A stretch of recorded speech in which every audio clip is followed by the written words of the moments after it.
So today we have two presenters that has joined us from Brazil and US, and the webinar will be led by and moderated by Lottie Salazar, who's our IFC's Corporate Governance Officer.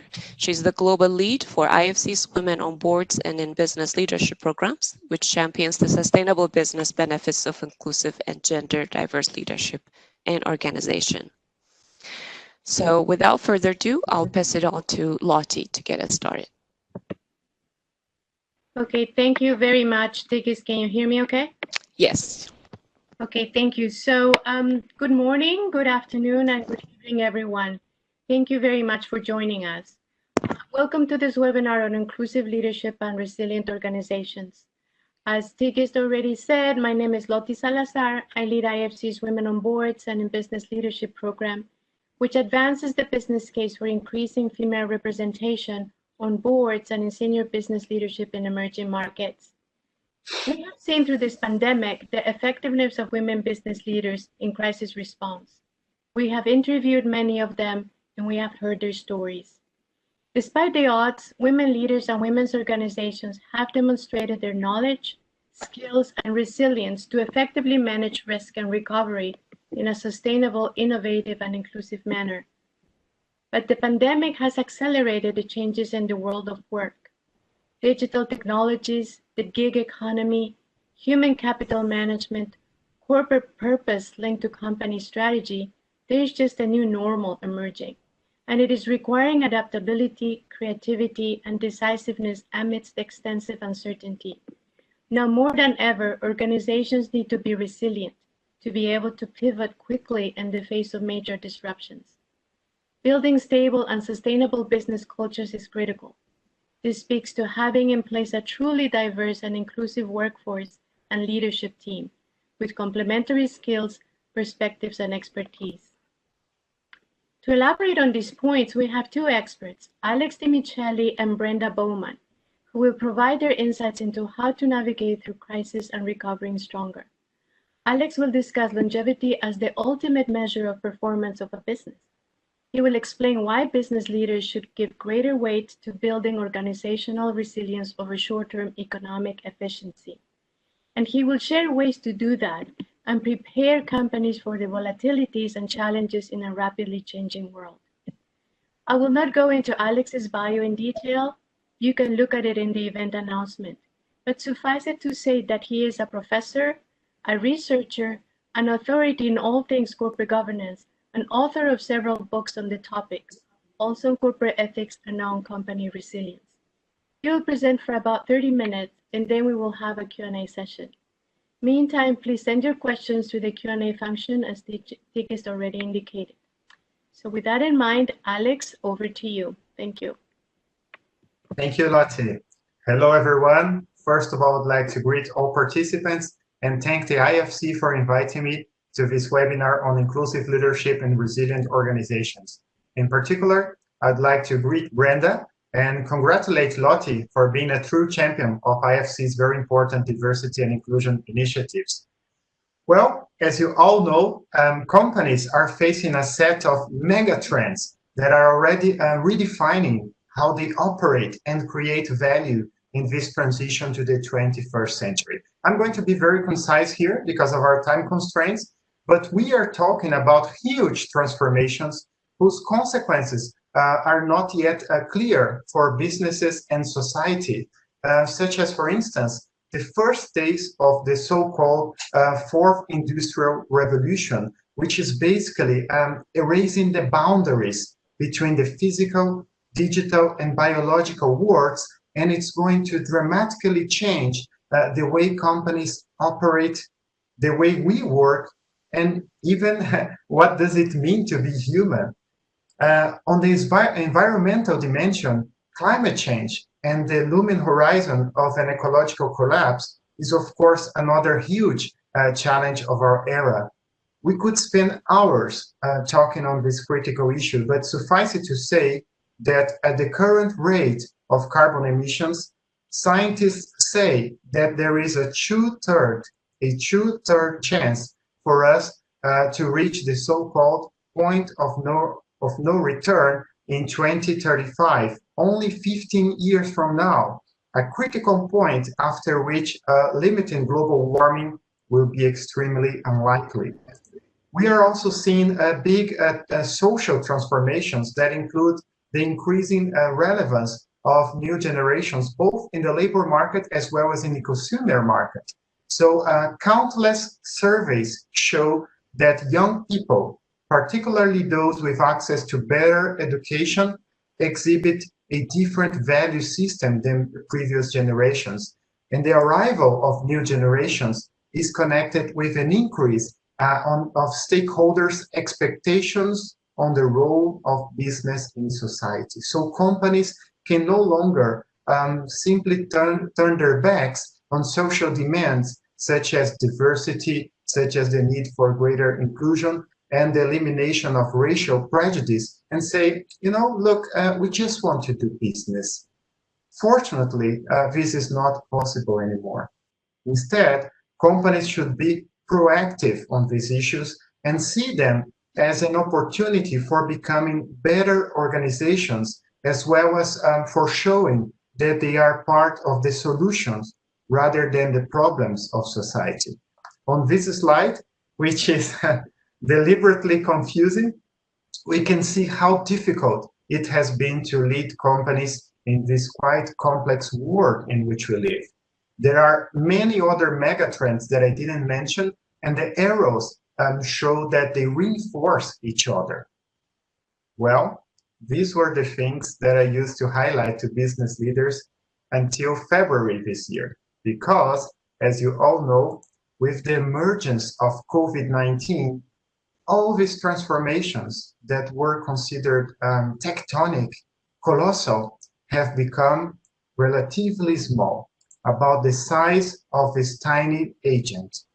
And thus, the world has just stopped. It has changed the life of all of us, and it has brought enormous consequences for people, organizations, and countries.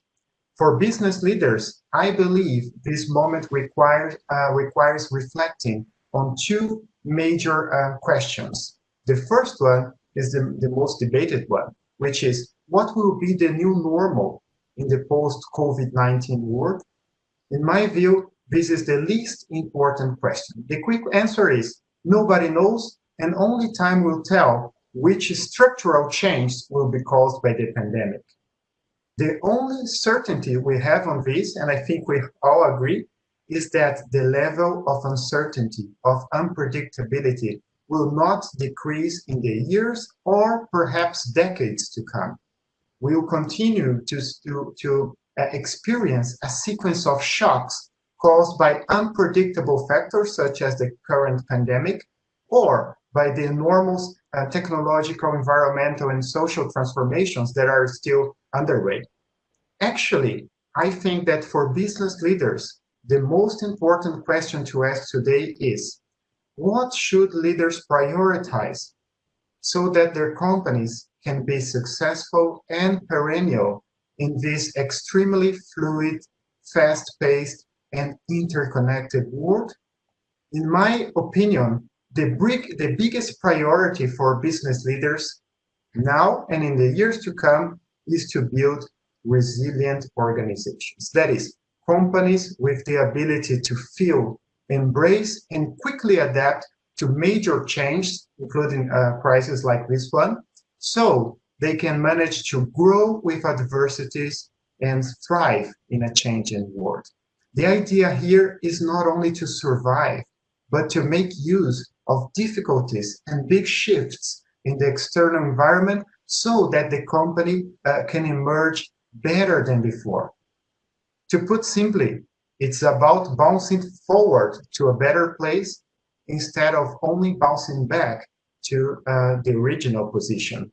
And what determines a company's resilience? In my view, organizational resilience depends on the investment in 5 capitals. 5 investments, or let's say savings, that should be made in good times so companies can rely on them when difficulties arise. The first 2 capitals of resilience are well known and obvious. The first is the financial capital. So A company with conservative financing and spare cash is, of course, more resistant to adversities than one that has a lot of debt and little room to maneuver. The second capital is also familiar. It's the cognitive or intellectual capital that is nourished through trainings. So investing on cognitive capital allows companies to develop a greater collective intelligence as a result of a richer pool of skills and resources. And this diversity, of course, leads to better decisions. The other three capitals are less discussed, but in my view, are equally critical for companies to overcome hard times. The third one is the moral capital. That is, the daily experience of a higher purpose, a common identity, and a set of shared values that bind people together and make them behave cooperatively for the common good. It is this capital that gives people the feeling that they are part of a unique community in search of something broader and more perennial than their individual existence. And in hard times, it's the moral capital that provides the strength to people to move forward in building the idealized vision of the future. The fourth capital of resilience is the emotional capital. That is, the emotional link among members of the organization, involving feelings of friendship, care, affection, respect, civility, and mutual support that creates a positive environment. It's the emotional capital that provides people with the mental energy to deal with stressful situations. And last but not least, there is the relational capital. It refers to the reputation and the quality of the organization's relationships with its customers, suppliers, communities, regulators, and society. So developing a healthy, win-win, long-term relationships with stakeholders allows companies to have their support when facing adversities, a support that may prove to be decisive to its survival. And actually, there are many real examples of that. So what are the main qualities of a resilient company? Although there are operational issues involved, at the end of the day, companies are complex human communities. And that's why the more relevant element of a resilient company is by far the cultural one. A company that is built to be culturally resilient is designed to last indefinitely. In my view, a resilient company is one that managed to learn on a continuous basis, that is ethical in the sense that it's capable of developing sustainable relationships with its audiences, and one that is truly purpose-driven. I'm going to briefly explain the attributes that make up each of these concepts. So, what does it mean to be a learning organization? In a knowledge society, a company that does not learn every day how it can improve is automatically becoming obsolete. So it's impossible to create a learning organization by decree. So from tomorrow onwards, we'll be a learning organization. That's decided. I decided. It, of course, doesn't work like that. It's necessary to develop, to cultivate the conditions for this virtue to flourish. And there are three main attributes of a learning organization. The first, which is the basis for the other two, is psychological safety. It means creating an environment in which people are not afraid to share their concerns, to report errors or unethical behaviors, and are not afraid to contribute with new ideas. The objective of psychological safety is very simple, but at the same time, very difficult. It is to drive the fear out of the company so that people can simply be themselves and speak up their minds. Google famously carried out a study named Project Aristotle that found that psychological safety was by far the most important ingredient of high-performance teams. Another key finding is that psychological safety is a critical factor in leveraging the benefits of diversity.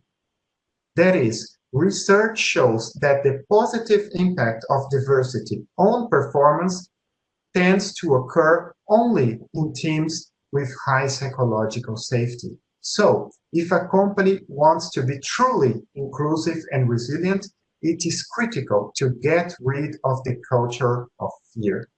The other important aspect of psychological safety is that when people don't feel safe, there is no experimentation.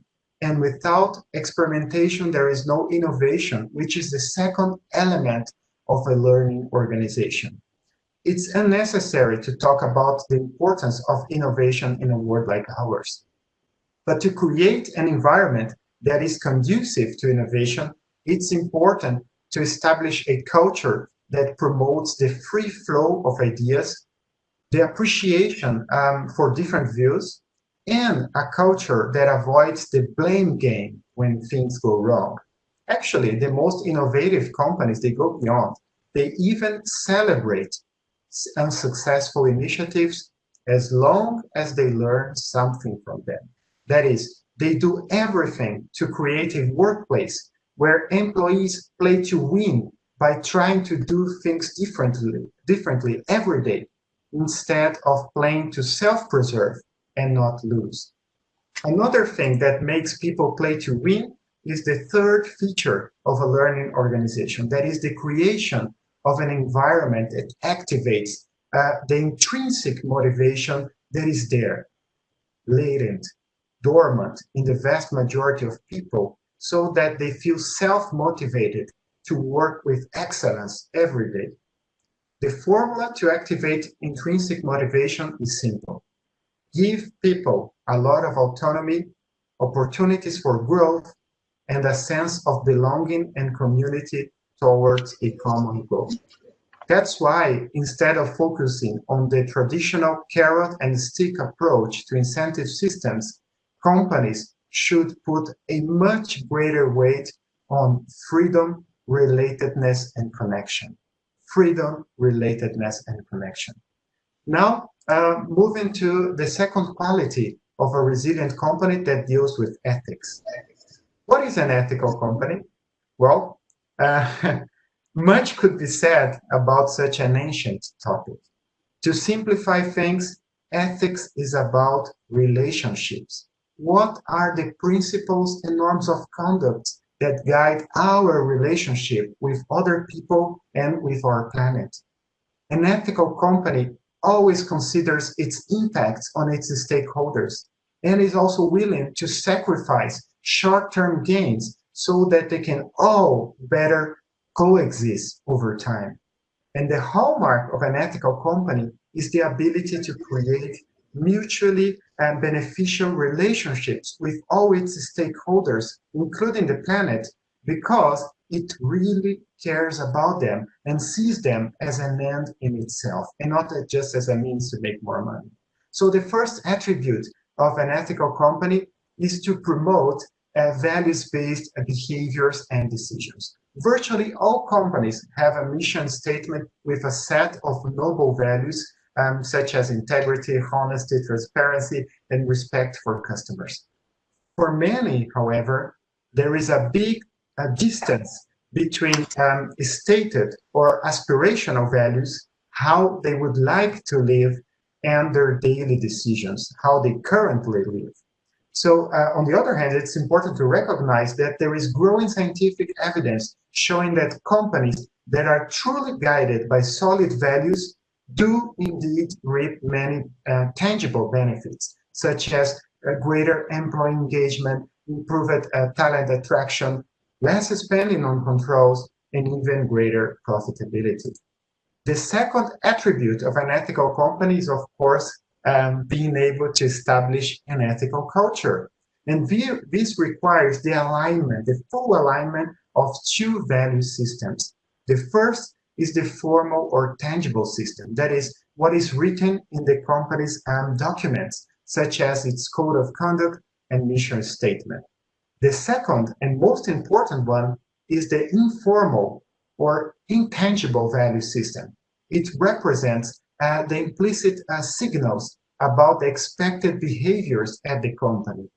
What I mean is the unwritten rules to survive and thrive in the organization and the attitudes of senior managers. When these two systems point to the same direction, ethical decisions and behaviors become automatic and habitual. To build an ethical culture, we need, of course, virtuous leaders.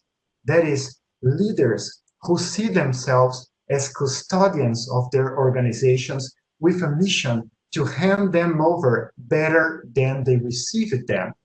This is the third attribute of an ethical company. At all levels, company needs leaders willing to serve instead of being served, to coach and develop people, and to create an inspiring, fair, inclusive, and safe workplace. In my view, a good leader must provide team members with two types of experiences, one of universality and another of singularity. The experience of universality means making people feel united in the pursuit of something broader than themselves, to make them realize that together they can achieve things they would never accomplish individually. And the experience of singularity, in turn, is about making each person feel that she or he is treated as a unique human being. And this means to be heard, to be recognized, to be respected, to be trusted, to be allocated to tasks aligned with what they do best, and above all, to feel that on the other side, that there is a leader who really cares about them as a person. It's also worth noting that this leadership style requires virtues currently deemed as feminine, such as empathy, humanity, cooperation, intuition, attentive listening, and appreciation of relationships. Having good leadership is even more important in times of crisis. Interestingly, as most of you know, a recent research showed that countries led by women handled the coronavirus crisis significantly better, with better and quicker policy responses, resulting in half as many as deaths as those led by men. And now we have the third quality of a resilient company, that is the ability to experience an authentic sense of purpose on a daily basis. When an organization manages to instill in its members the perception that they are all together in the pursuit of a noble cause, it starts to benefit from an incomparable source of energy, motivation, cohesion, and direction. But it's important also to highlight the other side of the coin. When there is no sense of purpose, the company holds its people together only by the pocket. As a result, it's more likely to disappear when it faces adversities, as there is nothing but money binding its members. And there are three main initiatives to create a truly purpose-driven company.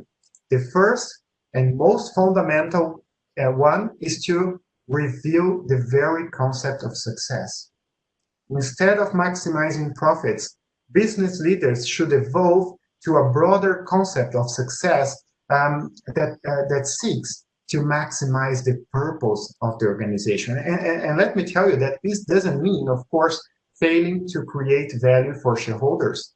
Achieving a fair return on investment is essential for companies to continue funding their cause and making an even bigger positive impact on the world. The second fundamental resolution is to change the way leaders are used to run the company. And this means evolving from an approach based on the attempt to predict and control the future towards an approach based on the ability to sense and respond continuously to the external environment using the organization's purpose as the guiding star for decisions. So frankly, I find it incredible that in this unpredictable 21st century, most companies still spend an enormous amount of time and resources trying to predict and control the future through these detailed strategic planning processes that often seem more like a collective rainmaking ritual. And one of the consequences of these very rigid plans is the widespread practice of cascading goals. So everyone receives her or his goals and follows them blindly, even when the world has already changed completely. So instead of doing this, the best thing to do corresponds to the third initiative of a purpose-driven company, which is focusing on cascading meaning, values, and example, and personal example, instead of focusing on numbers. I know it seems radical, but research shows that complicated management systems which aim to control and standardize everything and everyone end up generating more costs than benefits to organizations. So now let me sum up here what we have seen so far. In this figure, you can see the full set of qualities of a resilient company, an organization that learns, is ethical, and is purpose-driven. The overlap among the circles indicates that these concepts are interconnected. In addition, you can see here in this next slide a set of elements that serve as the backdrop for the qualities of a resilient company. And they include ingredients such as autonomy, trust, respect, diversity and inclusion, and human rights. Without investing in these fundamentals, it is not possible to build organizations of excellence in the 21st century with the qualities that I described. And at the bottom here of this next slide, I have to highlight the basis, the underpinning that supports this whole model, which is having a positive assumption about human beings. If senior leaders assume that people are lazy, incapable of making decisions, and unethical, then it will be impossible to build resilient companies with the qualities that I emphasized. On the other hand, the good news is that there are many positive cases of companies showing that people respond very positively when their leaders believe in them, when their leaders transmit confidence, responsibility, and humanity. That's why it is essential to depart from a positive premise about human beings in order to bring out the best in people. And finally, here you can see the full model of resilience with all its details. So, what business leaders can do about it? For those interested in leading their companies towards this concept of resilience, I would like to leave 4 recommendations. The first is to start measuring and monitoring your companies against the qualities of a resilient organization. There are metrics nowadays for all these apparently subjective topics. It's possible to objectively measure psychological safety, to measure ethical culture, and to measure the presence of a virtual leadership style across the company, just to name a few examples. The second recommendation is a consequence of the first. The board and the senior management team should devote more time to discuss human issues such as organizational culture, mental health, and employee engagement, and less time to legal or minor operational aspects of everyday life.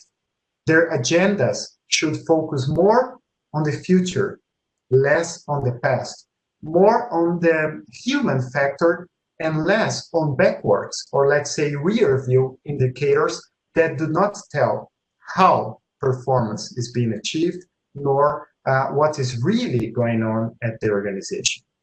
The third recommendation, which is quite obvious, is that leadership teams should act as role models. If they want a learning organization, then they must demonstrate that they are open to learn.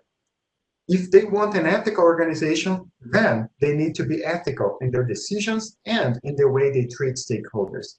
And if they want a purpose-driven company, then they should stick to a broader concept of success in their decisions and communications. The fourth recommendation is that the CEO and the key executives must be selected and replaced according to how they incorporate these qualities.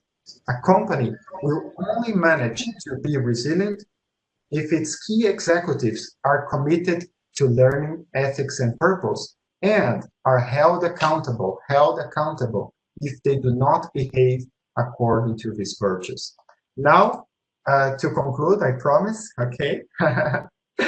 The corporate resilience model that I presented requires many business leaders to shift their mindsets.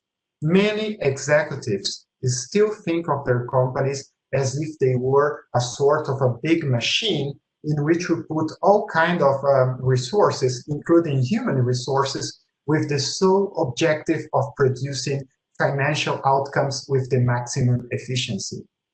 This mechanistic mental model is a remnant of the industrial era that needs to be abandoned.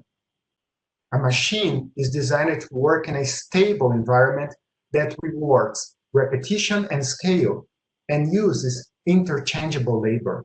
It's not made for our extremely dynamic work that requires responsiveness, adaptability, and innovation, and where the human factor is critical. What I want to say is that a company is not a complicated engine for which a solution must be found in order to maximize shareholder returns.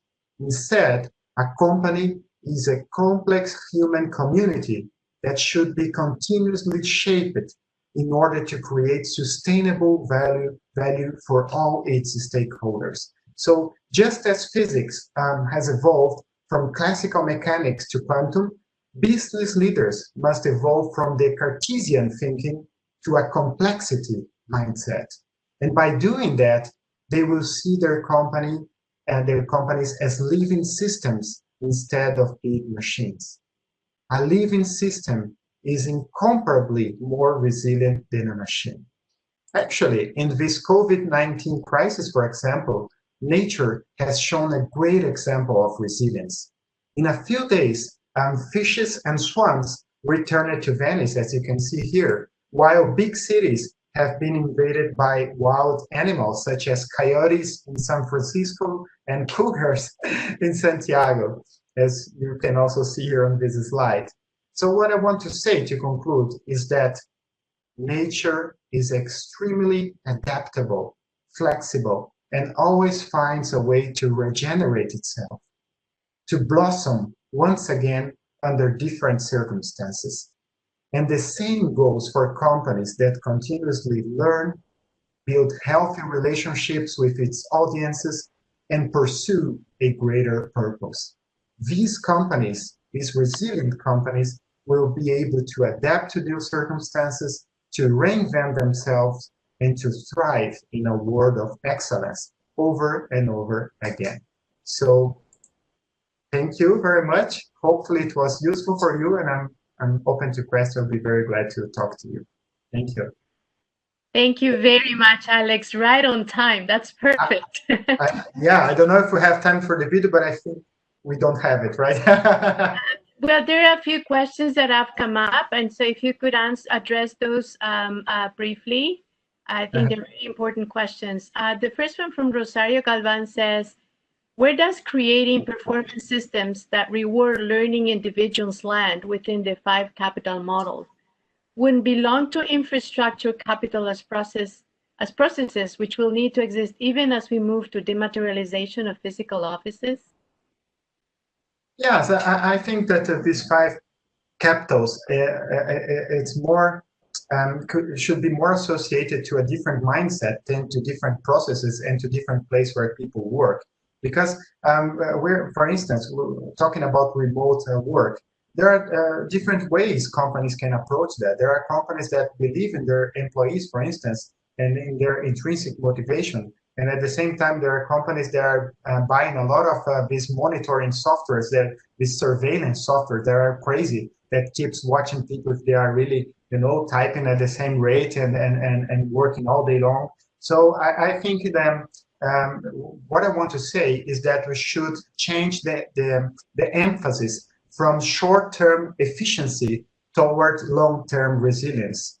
This is the difference, because when you think only about short-term efficiency, you create a lot of vulnerabilities in the company, and these vulnerabilities will be more exposed and evident once it faces a different external environment, when it faces adversities, because it has not invested in this capital. So for instance, emotional capital, if people are already stressed in a toxic culture, then when a difficulty arises, you will not be able to demand anything else from people because they are already running at 120% of their capacity.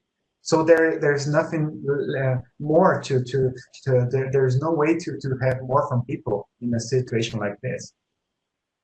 Thank you, Alex. Another question, this one from Chinieri Almona. She says, I believe that a sense of fairness contributes to psychological safety. How can an organization in the throes of a crisis foster fairness, particularly in a post-COVID world where staff reduction or pay cuts, for example, may be necessary for some organizations to survive? Yeah. First of all, I'd like to say hello to Chinier. We know it's a great friend. It's also a great question. Of course, we are in very turbulent, difficult times. It affects differently companies depending on the industry that they are. There are industries that are suffering a lot, while there are industries that are not suffering that much or even are doing well. So for companies that are going to have to face, for instance, layoffs and these things, there are different ways to do that. So there are humanized ways to treat people that unfortunately will not be able to continue with the organization. But I think that the concept of fairness is a concept that that should be present irrespective of the specific moment in time. It's not only applicable, of course, in times of crisis. So when you have organizational justice, the feeling that the organization is fair, and fairness is not to be necessarily good. It's just that the people believe that the allocation of resource, the sharing of information, the credits for good ideas, these things are done in a fair way at the organization. I think this is a valid concept, irrespective of being or not in a crisis. Thank you. We're gonna, I think, have two more questions, and then we'll leave the rest for the end. From Andrea Neri, which are the main qualities and experience the company should look for in an external board member to support a construction of a resilient company? Yeah, that's a great question from Andrea, because I mentioned at the end the need to change the agenda of both boards and senior management team, because they are too focused only on numbers, only on predicting and control the future. And they have to go deeper in the human factor at their organization. So I used to question here the companies here about how much time did the board spend on these issues in the past year, and usually they devote just a little time on these critical issues for the sustainability of the organization. And this requires, and now dealing with the question directly, a change in not only the mindset, but also in the background of board members. Most board members, they are people from the finance area or are from the legal area, and so they spend the whole time dealing only with legal issues or financial issues. So once they get into the board, the tendency is to keep doing just the same thing over and over and stressing the same issues, because everything is a nail for the one who has only a hammer. And and so I think that board members should be open to learn and to understand that their role is to be their fundamental role is to be the gatekeeper of the organization purpose, values, and culture. And so they should dig deeper on these issues and put these issues on a regular basis and with the appropriate deepness in their meetings, and to have quality to discuss them. Thank you very much, Alex. We started a few minutes late, so we're going to move forward now, but we will keep the questions that kept coming for the end. So just please keep on sending your questions through the Q&A function. So we're now move forward with the second part of the webinar. The first part showed the importance of building organizational resilience and focusing on stronger stakeholder engagement, company purpose, and preparing for the challenges of the 21st century and crisis response. Now, Brenda will focus on how leadership is changing to meet new needs and shifting priorities. She will show how the growing number of women in businesses are impacting our leadership models that are contributing to the sustainability of gender-inclusive organizations that can respond to flux and crisis. For example, the pandemic has accelerated the need for leaders to focus on the well-being of their employees and help them build resilience at home and work.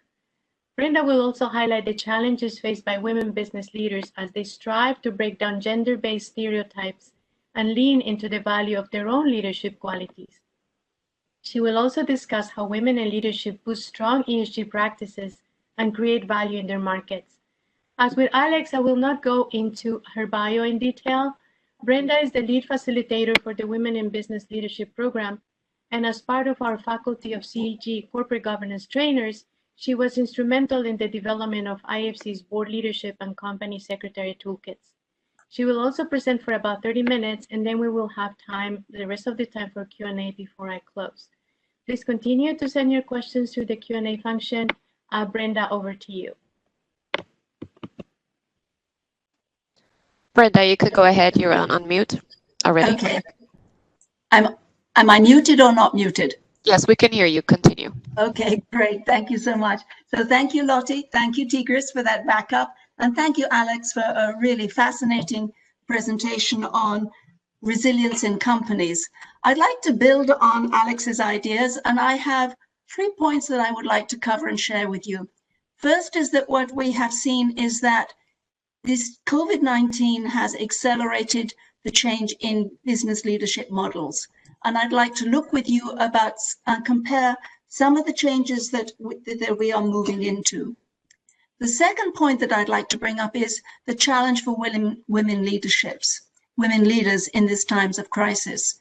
And this is an ongoing challenge of breaking down some of the stereotypes from thinking, the siloed thinking that looks at men as being assertive achievers, while women are looked upon as emotionally intelligent collaborators, and getting rid of some of that siloed thinking. And the third point that I'd like to look at is, although we recognize there is no one-size-fits-all solution, I'd like to look at some of the business practices and some of the behaviors that go along with inclusive leadership, since I really do believe, as Alex has said, that this kind of inclusion, this kind of engagement is the major characteristic of a sustainable company. Next slide, please. So let's look very quickly at this paradigm shift in leadership qualities. Now, these are changes that are happening incrementally.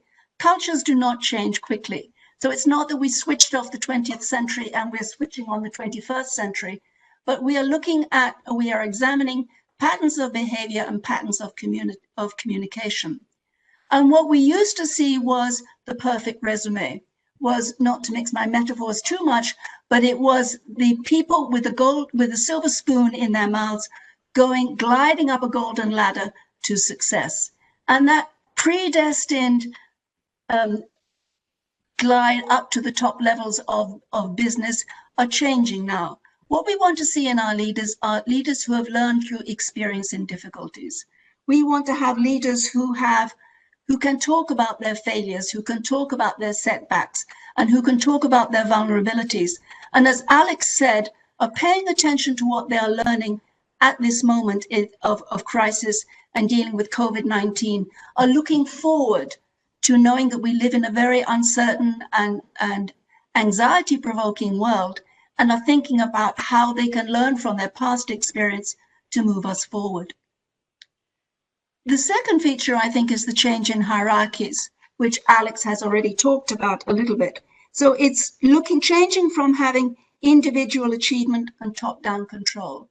It's changing from having one person, the leader, who has all of the answers. What we are talking about is distributed leadership, collective achievement, shared accountability. Alex mentioned this idea about the autonomy unleashing intrinsic motivation. And I think that's what happens when you have distributed leadership. The leaders give a very strong sense of direction, but they let people do their work. They give them autonomy to communicate horizontally and vertically about the decisions that they have made. And the final massive change that is taking place is the move from IQ to EQ, valuing in our leaders that yes, we do need IQ. We need people who are competent. We need people who have the qualifications. We need people who know what they are doing. But EQ talks about how you do it. It's how you communicate. It's how you treat other people. And I think that's a very, very important feature that we are seeing more and more in the leadership of today. Next slide, please. Okay, this is Kristalina Georgieva, and she is the managing director of the IMF. And here's this wonderful quote from her. I believe I believe there is not only no substitute for experience, but there is no substitute for emotional intelligence. You build by being part of a community or society in grave difficulty. Ms. Georgieva comes from Bulgaria, and she describes how, in fact, in the 1990s, Bulgaria was in big trouble. High inflation, low production rates, people who lost their savings in a matter of months, if not weeks. And she talks about what economists call scarring. And it's the scarring that comes to people when, through no fault of their own, they are unable to be productive, contributing members of their community, of their economy, of their families. And she talks about the knock-on effect that it has on health. It has on the mental health of people, on the collapse of social services. And she talks above all about the way in which it can destroy hope. And without that hope, the road to resilience and to recovery faces a very large barrier. And it takes emotional intelligence among leaders, to be able to rebuild in people a sense of hope and a sense of purpose. Next slide, please. So emotional intelligence is looked upon as the knowledge of self, self-awareness, self-management, relationship awareness, and relationship management. And these are considered very much feminine qualities. This turning to others, this seeking and supporting collaboration is a primary feature of women's leadership, which draws on social networks of influence, emphasizing fluidity, inclusiveness, and mutuality. It's that looking after people.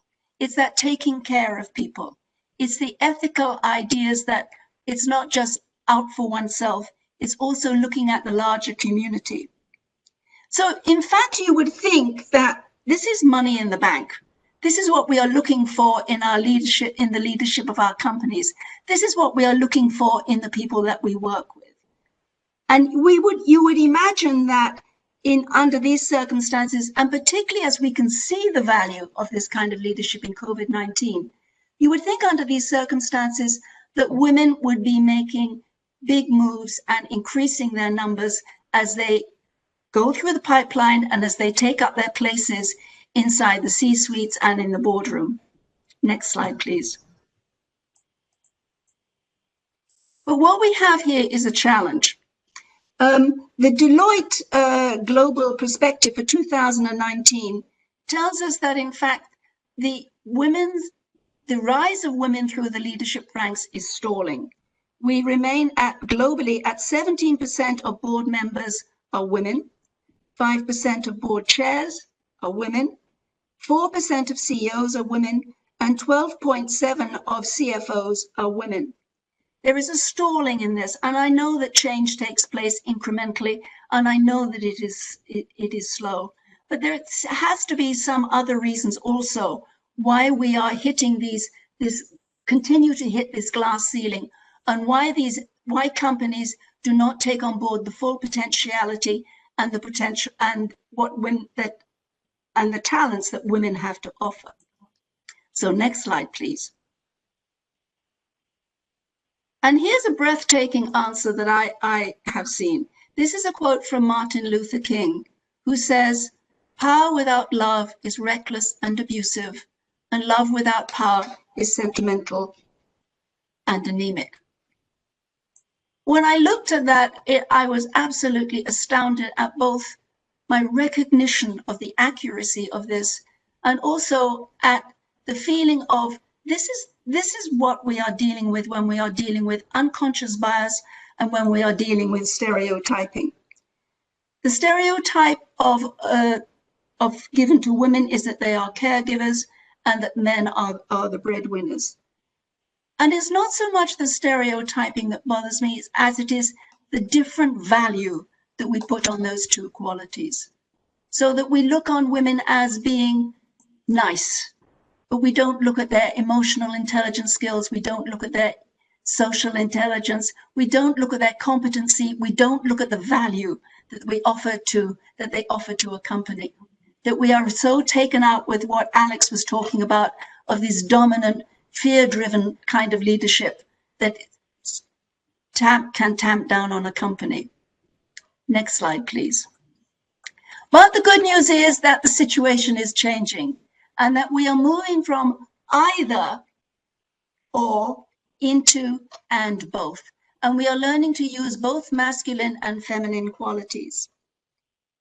This is a quote from Lowa Al-Qatar, who is the Assistant Foreign Minister of the State of Qatar. And she says, leadership has long been associated with masculine characteristics, such as coercion, authority, and power. Yet in the past decade, we started introducing terminology to the leadership literature, such as ethical and moral leadership, compassion, and care. So you see, entering into the dialogue about what a leadership is, are these astonishing words of compassion and care. And although we often attribute these characteristics to women, they are not exclusively feminine.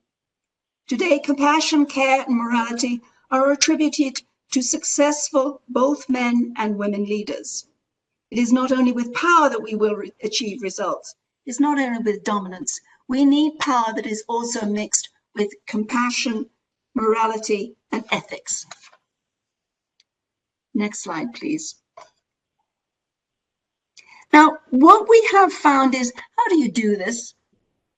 We have worked very, very hard on diversity.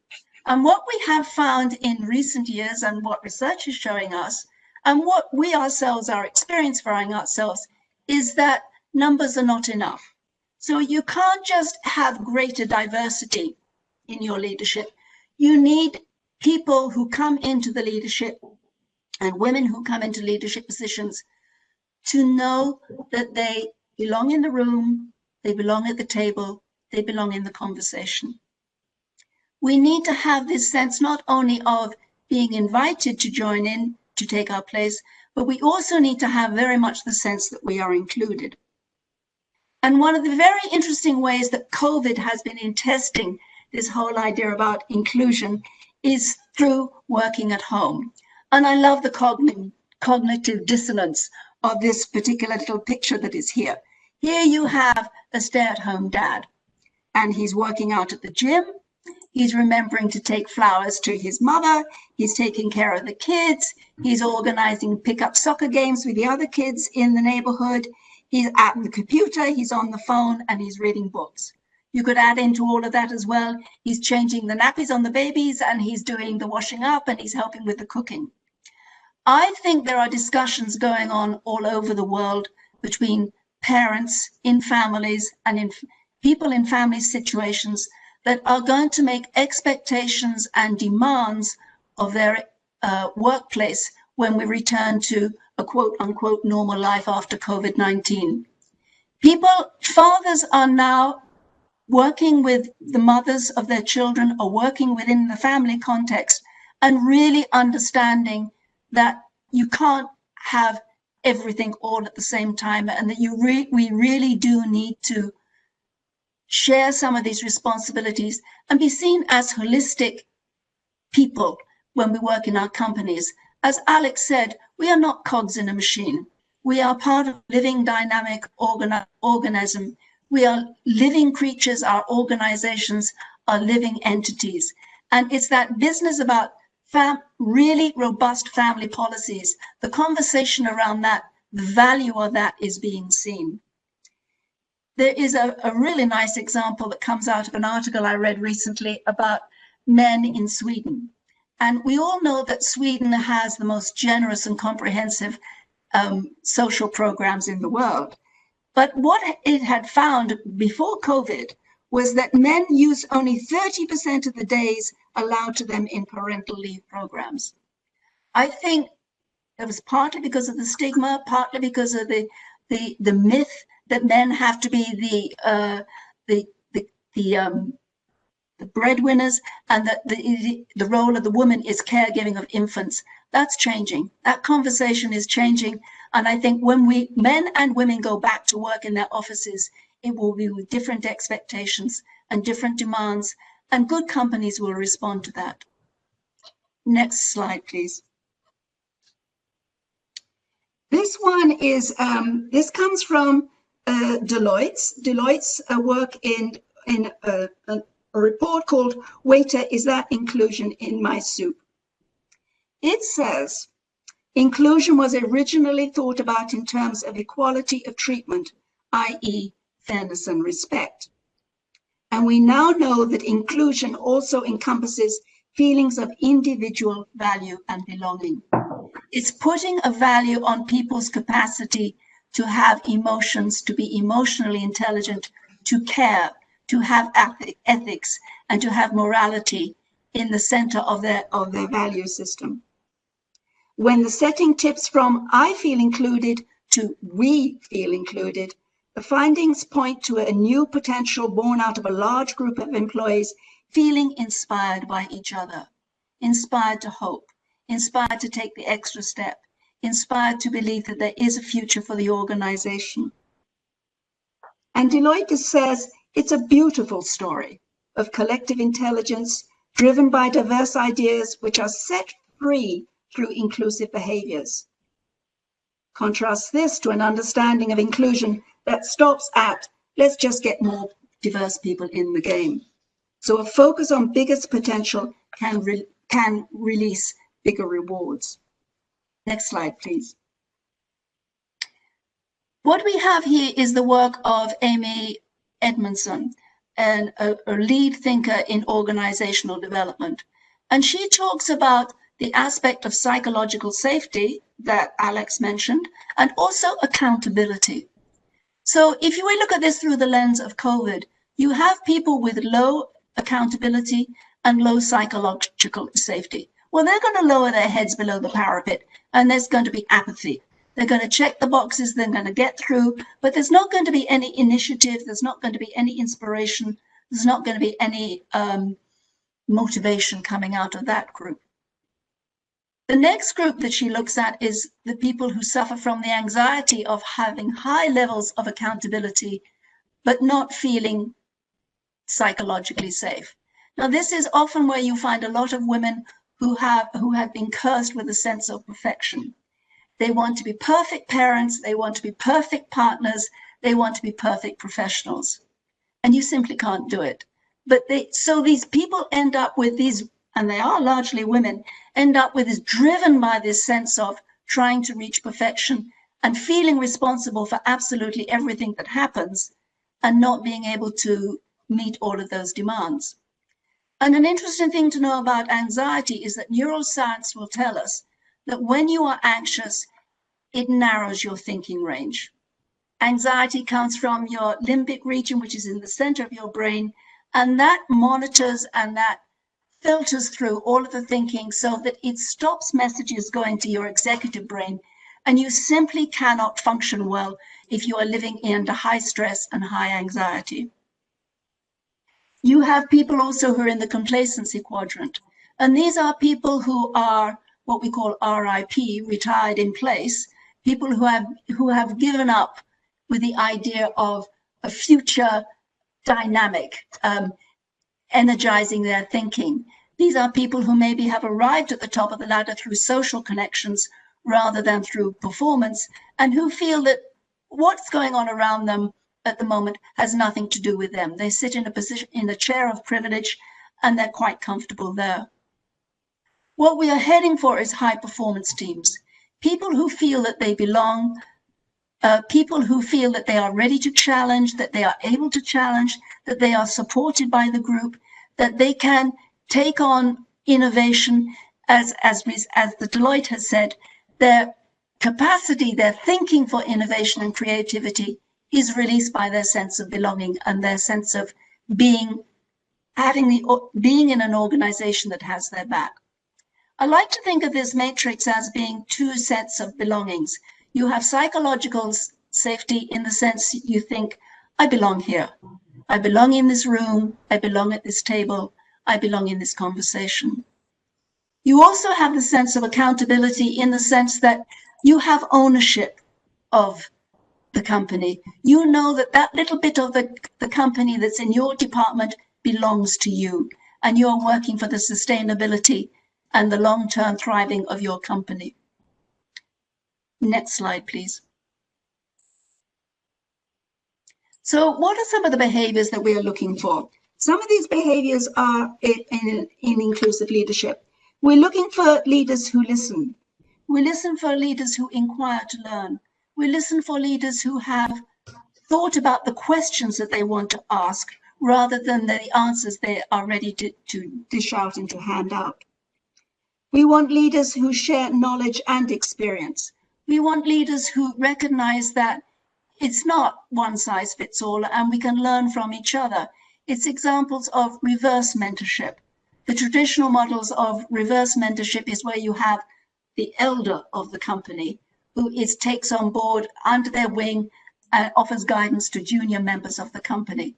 And now there are some companies which are doing reverse mentorship and are recognizing that we can all learn from each other and that each generation can learn from each other, and that young people have a lot to learn from their elders, and elders also have times when they can share their experience. I should maybe say senior members of the company rather than elder members of the company. We're looking at leaders who can explore underlying assumptions and unconscious biases, leaders who know that they have stereotypes in their head, they have unconscious bias. We all have them. That's the way in which our brains categorize the information that comes into us. But we also need leaders who are aware of this and who stop being lazy and just going along with those unconscious bias, that look at their emotional intelligence and are aware of the biases that they carry. And in their social awareness, try to make sure that this awareness makes a difference in the way they treat other people. We're looking at leaders who value both emotions and ideas inclusively. We're looking at leaders who are inclusive and who look for problem solving and who invite everybody to join in at the room, knowing that everybody has something that they can contribute. And when they feel at ease and when they're able to join into that conversation, it unleashes this creativity. And we're looking finally at people who can adjust to new experiences. We're looking at people who have good business continuity plans and people who are able to examine those plans, see what works, see what doesn't work, and save up that knowledge for the next time they have to face a crisis. Next, please. So what we are looking at here is, and what IFC has undertaken is very much they've undertaken the idea of environment, social, and governance. That's becoming a leading source of energy and a leading dynamism inside IFC. And there is a report written by my colleague Alex and his wife Angela Donaggio that talks about these three features. How do women in business leadership create value? And in this report, IFC links ESG performance and financial performance or value creation with the presence of women. We know that sustainability is important, and we're looking for ESG as part of the building blocks of sustainability. It's critical to the business success, to customers, to suppliers, to stakeholders, to communities that companies operate in. It's seventh generation thinking. It's looking forward to what happens 7 generations along the line. And IFC has tools, it has policies, it has guidance, which help clients and partners develop ESG services and helps them standards and helps them manage risk, find innovative solutions, and open up investment opportunities, all of which contribute to jobs and inclusive growth. So I would like to finish with examples of how, in fact, in the Women in Boards program, we have taken ESG and we have worked with women leaders who have demonstrated how they create value. So the next slide, please. This is taken from a report in the private healthcare sector. And this is talking about creating value in the health sector. And this is Faith Mungai, who is a regional director of Pharma Access Foundation, which is a client of IFC. And she says the key was to make sure that your client, the patient, was satisfied with the level of care. When the patient receives value for money, the patient becomes your marketing engine, and subsequently you experience greater referrals, which translates into increased volumes of patients accessing your facility. You create your own investment case.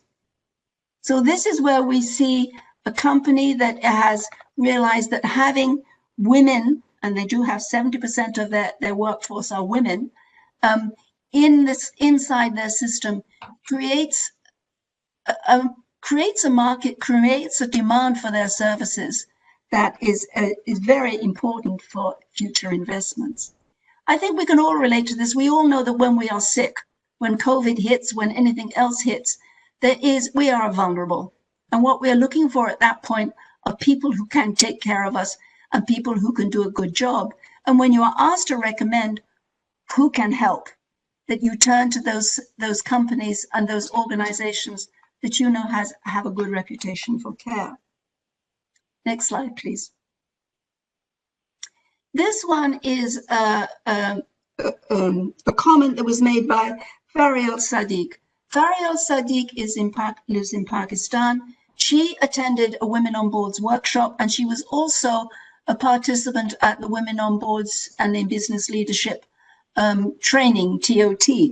So she now works inside Pakistan, not only running a company, being vice president of a company, also raising a family, and also working with other women and in inclusive leadership programs in Pakistan. And in the first paragraph, you'll see how her company's immediate reaction to COVID was, how can we help? And they set aside $500,000 to help with food, healthcare equipment, and PEP donations. It's the second paragraph that caught my attention particularly. And she says, while business continuity was key for us, we were careful not to make any short-term decisions that would impact the 23,000 people who work for us. We put in place budget suspensions on non-critical spending. But our priority was not to retrench and not to let go of any of our employees. Nothing makes me happier than to share that we've been able to navigate this crisis without laying off anyone. As a result, we have a committed and loyal employee base that can be mobilized quickly as we shift gears and move into growth mode. What she has done is invested in people. What she has done is see that the sustainability of her company as a living organization remains that of putting people first and making sure that she is walking the talk. And so if we could turn to the final one, example. This is from Janine Cooper, who is the Minister of Agriculture in Liberia. She is also a member of, she attended a Women on Boards and in Business Leadership workshop conducted by IFC in Liberia. And she is a member of the network, the Women's Network of Liberia, which grew out of those workshops. And I love her message. She's in Liberia, which has been hit so badly by civil wars, by Ebola, and now by COVID. And here's what she has to say. Look at the women if you want to find resilience.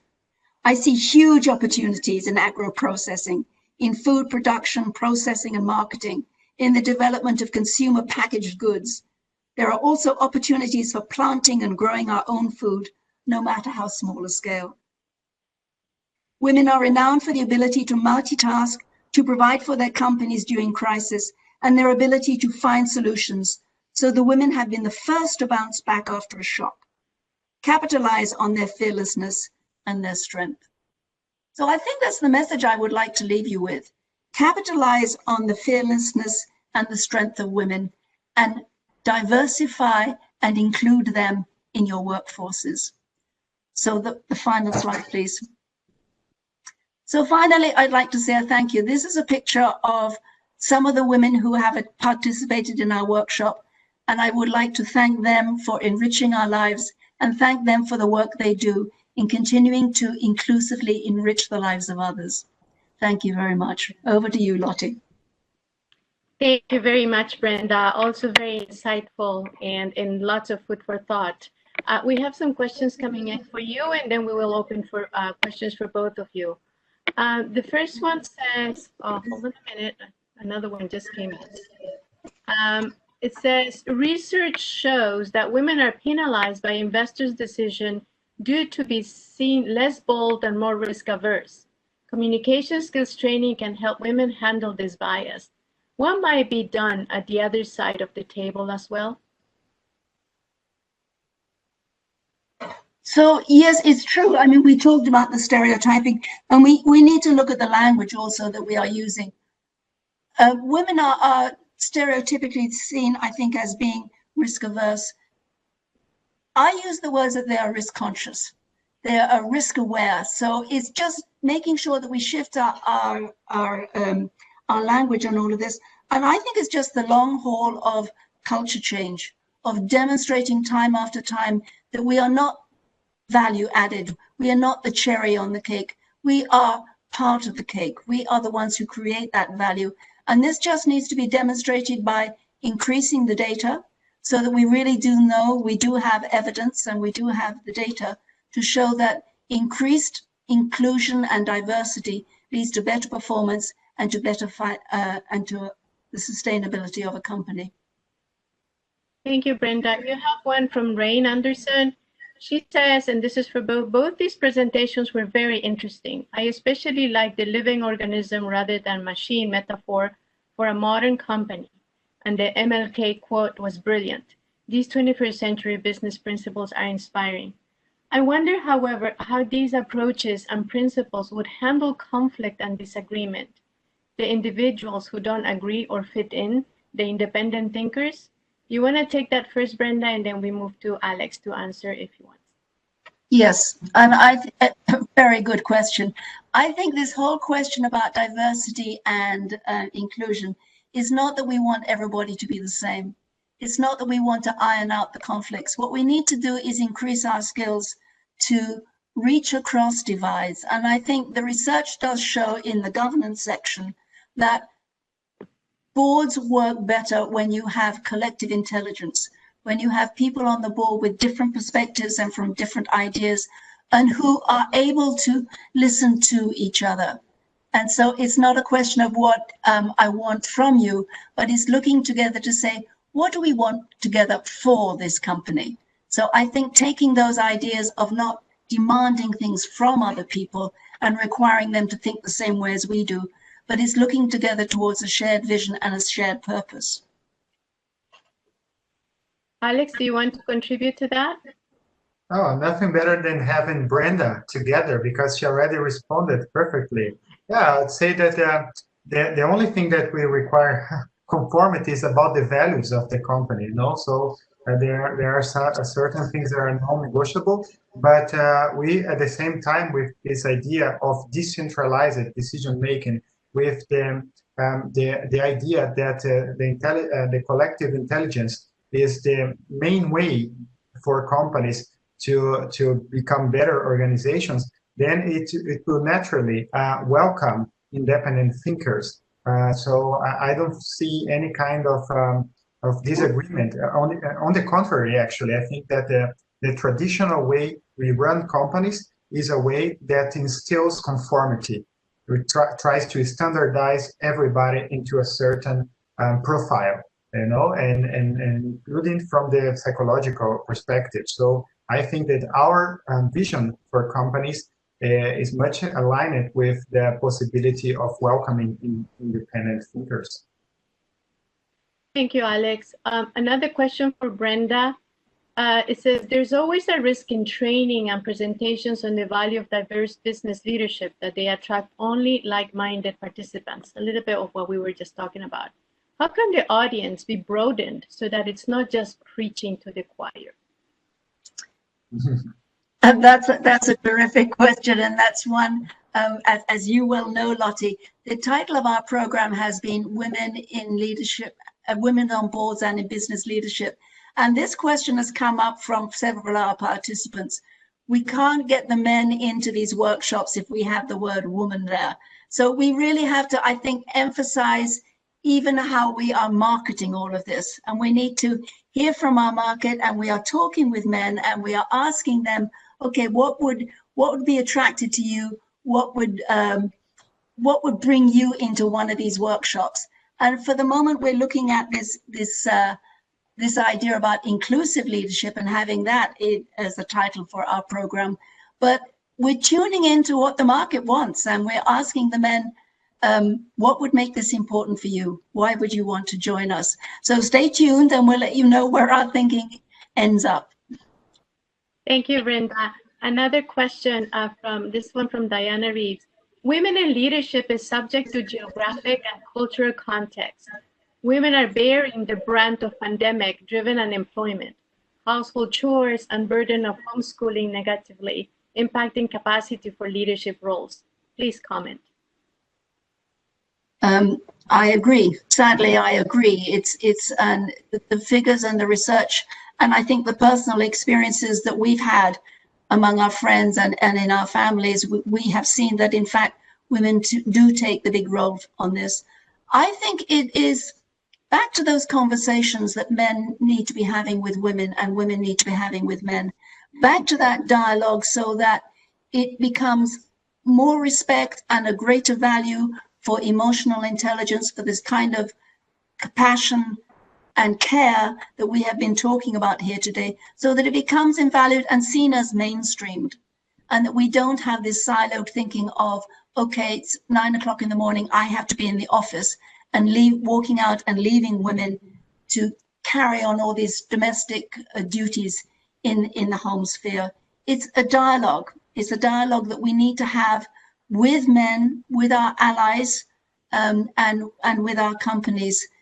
We need to have this compassion and care and the talents of women and the justice, that's the social justice of allowing them to reach their full potential. It needs to be mainstreamed as part of the sustainability discussions inside companies.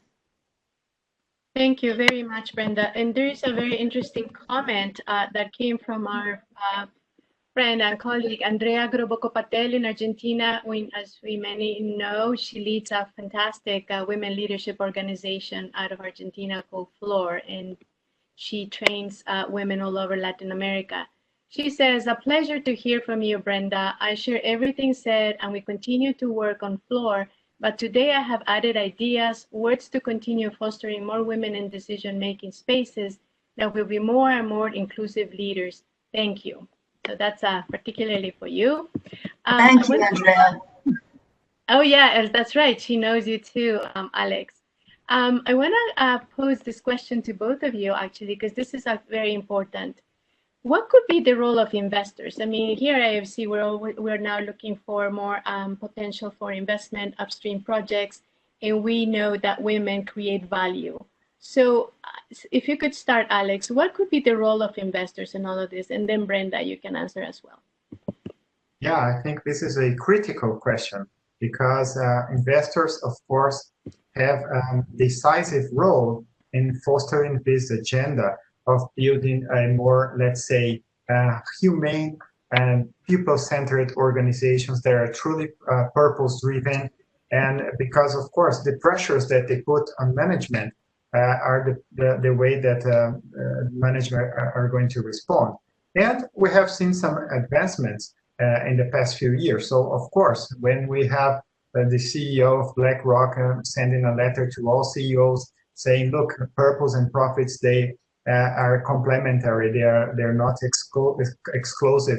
When we see, for instance, last year, the Financial Times with a cover page saying that we should reset capitalism and investors should put a much greater weight on environmental, social, and corporate governance issues. I think we're seeing this trend, but of course, much has to be done because we started with words. Words are cheap, and now we have to see more action. And we, as we like to say, we have to put our money where our mouth is. So if we're saying that these topics are important, we have to start really filtering out companies that are improving on this and giving priorities to these companies. So much has to be done on this field, but for sure, investors have play a critical role to advance this agenda, which is an agenda that will be better for everyone. And because we have always to remember that we have to build companies that reflect the society that we want to see. So responsible fund managers, because we're basically talking about institutional investors, they understand that the beneficiaries of their funds are the citizens. And so the citizens will be better off if companies are fairer, are more inclusive, are more friendly to gender issues and do not exhibit prejudice. Thank you. Brenda, do you want to add? Yes, just a little bit to add, and thank you very much, Alex, for being so eloquent in your response there. I think there are two things I would do, advice I would give, is that I think watch very carefully the SECs and see what they are doing about sustainability, about investing in companies that have strong ESG programs. I think the second thing that I would do is probably get hold of Janine Cooper, who is that Minister of Agriculture that I mentioned. And she is the one who talks about opportunities. So these kind of upstream opportunities that we are looking for. And there are people like Ms. Cooper who are in a position where they can see these opportunities for investors and can see the opportunity for sustainable growth inside their countries. So if I were, my advice to investors is make sure you're keeping in strong contact with your SEC and monitor and see what they are doing and the directions they are going into. And also take advantage of this interdependent, interconnected world to contact people who present opportunities, particularly in emerging economies. And may I just comment very briefly, is that investors should understand that ESG is a mindset. It's not only a set of indicators.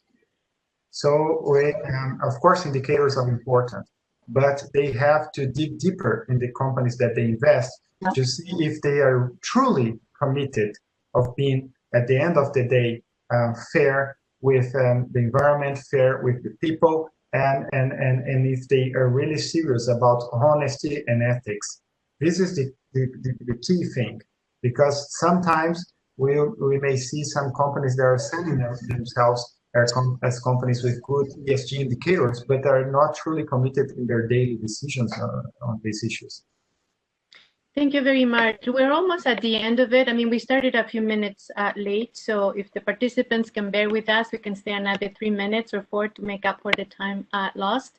I have one more question for you, and just to tell the participants that this is being recorded, and we will share it with you within a week. And we will also try to address all the questions that are not being answered by email. I think the questions are fantastic, and we will all answer them.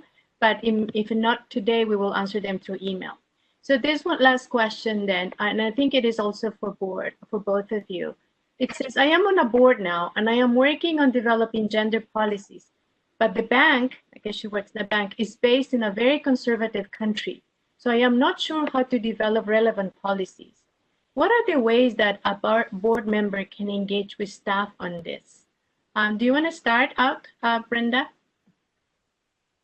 Yes, I think it has a lot to do with horizontal and vertical communication.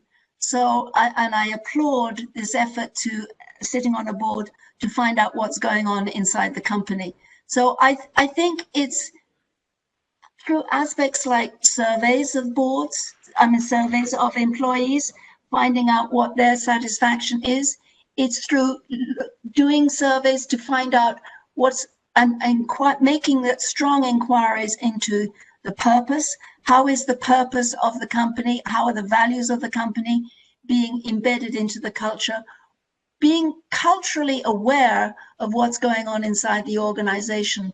So it's moving back into this idea about being socially aware and developing relationships vertically and horizontally throughout the company, through simple tools like surveys, through simple things like focus group meetings, just finding out what it is that the demand is inside your company, and also not resting, I think, entirely within the company, but also widening out that perspective to what do the stakeholders expect of you.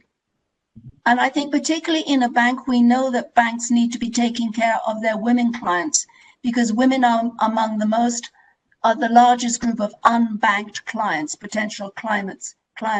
So if you're looking at the sustainability and the long-term profitability of a bank, it really is good business sense to reach out and find out what your women clients want and what they are not getting at the moment, and how you can improve their access to finance.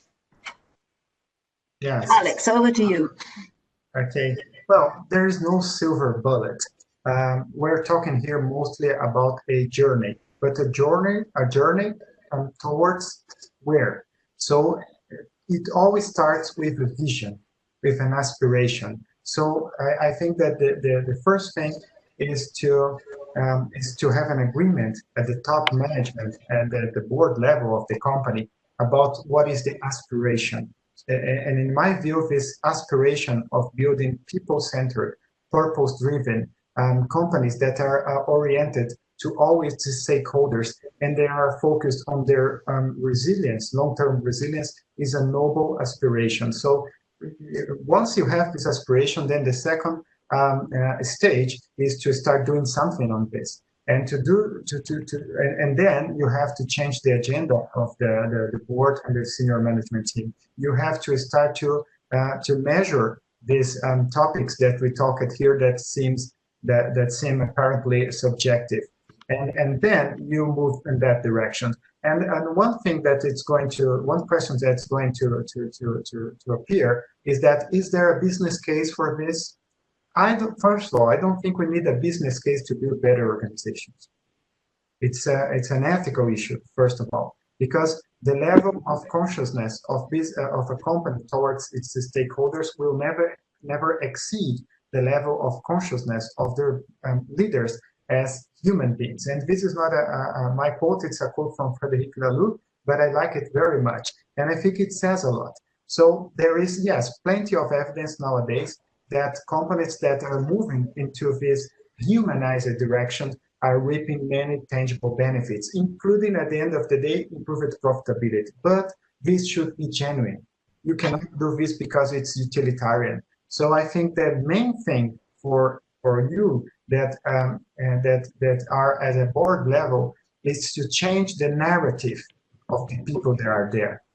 The narrative should be not one of only conquering, of making more money, but a narrative of building a better society, of contributing, of giving back, of improving people, and of having employees that realize themselves through the work. This is the main thing. Thank you so much, both of you. Unfortunately, we need to close the webinar. This has been very enriching for me as well, and hopefully for the participants. I just want to reiterate that this will be recorded and will be sent to you in about a week's time, and we will make an effort to answer all the questions and comments that were unanswered. So I would like to briefly highlight key takeaways from both presentations, and I'll be just another minute. So in a fast-paced and unpredictable world in which companies must show that they want to be part of the solution to our collective problems, business leaders need to change priorities and mindsets. Instead of focusing on short-term efficiency, they should assign a much greater weight to build organizational resilience in the long run. This means building companies that are able to learn on a continuous basis, build healthy relationships with their stakeholders, and pursue a greater purpose.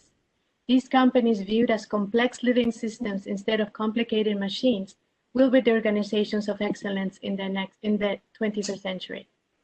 Against the backdrop of the pandemic, there's a premium on getting up, demonstrating empathy, and again, a strong stakeholder engagement, including the workforce, the supply chain, and the community at large.